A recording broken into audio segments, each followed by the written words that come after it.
안녕하세요. 인어공주와 함께 떠나는 문화탐방입니다. 우리나라 하원 중에 저는 해원 신윤복을 가장 좋아합니다.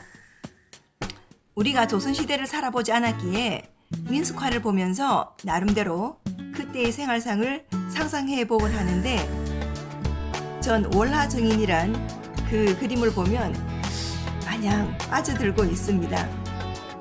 선비와 낭자와 등불이랑 셋이 발길을 먼 곳으로 옮기고 싶은 그런 마음 아닐까요? 제가 제등을 공부할 때 선비가 들고 있는 그것, 그게 제등이구나, 내 머리에 쏙 들어오더라고요. 이 시간에 제등을 소개하겠습니다. 제등은 한마디로 들고 다니는 등기구를 말합니다. 주로 의식과 예식에도 이용되었고, 깜깜한 밤을 거닐 때 가지고 다닐 수 있는 휴대용으로도 쓰였습니다. 제등의 종류로는 우리가 잘 아는 초롱과 등롱, 초롱하면 청사초롱이 대표적인 제등이고요. 그 외에 조족등과 조촉 등이 제등에 속합니다.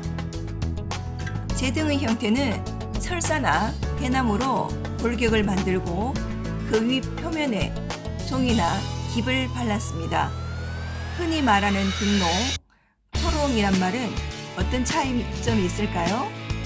네, 등잔을 넣은 것을 등롱, 초를 넣어 불을 붙인 것은 초롱이라고 합니다. 그래서 우리는 청과 공사의 깁을 씌운 것을 청사초롱이라 부릅니다. 그럼 우리 청사초롱에 대해서 조금 더 이야기해 볼까요? 요즘 우리나라에서 청사초롱의 사용은 국가적인 행사, 여진에 열었던 G20 서울 서밋이나 청사초롱은 심볼 마크였습니다.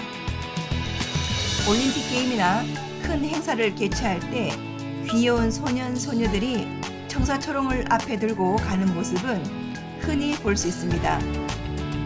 이때 청사초롱은 웰컴, 네, 우리나라에 온 것을 환영합니다, 이런 의미로 Welcome to Korea 또는 Welcome to my house, 이런 의미입니다. 청사초롱의 빨강, 파랑색으로, 이것은 음양 이론을 따른 것인데, 간단히 말씀드리면 빨강 색깔은 양의 기운, 파랑 색깔은 음의 기운을 상징하는 것으로 우주의 만물의 시작인 음양화합 또는 조화를 기원하는 뜻입니다. 또 전등혼례 할 때도 청사초롱에 불을 밝힘으로써 신랑과 각시의 화합과 조화로운 새 출발을 기원한다는 의미를 담고 있습니다. 조금 시간을 거슬러 올라가서 초파일 연등 행사에서 연등의 의미는 부처님께 공양하는 방법의 하나로 번뇌와 우주의 어두운 세계를 밝게 비추어주는 부처님의 공덕을 칭송하고 깨달음의 세계에 이루고자 한 일입니다. 제등은 바로 불교 행사를 통해 발전해 왔습니다. 조선시대에 들어와서는 억불 정책 때문에 특이할 만한 변화는 없었으며 대신 생활용 등기구로 바뀌었는데, 우리 저번에 공부한 술라꾼이 들든 도적등이나 궁궐에서 써든 박등이 그것입니다. 아시죠? 제등의 매력은 어디 있을까요? 여러분은 제등을 감상하실 때 어느 부분이 맨 먼저 눈에 들어오나요? 제 경우엔 제등 손잡이의 눈길이 머무는데, 고려시대에는 촛대의 간주, 스탠드 부분에 염주문 문양이라면 조선시대에서는 죽절문 문양으로 이렇게 바뀌어집니다.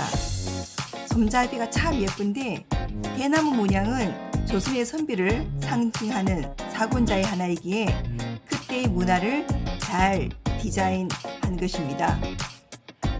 제등의 손잡이를 한번 천천히 감상해 보세요.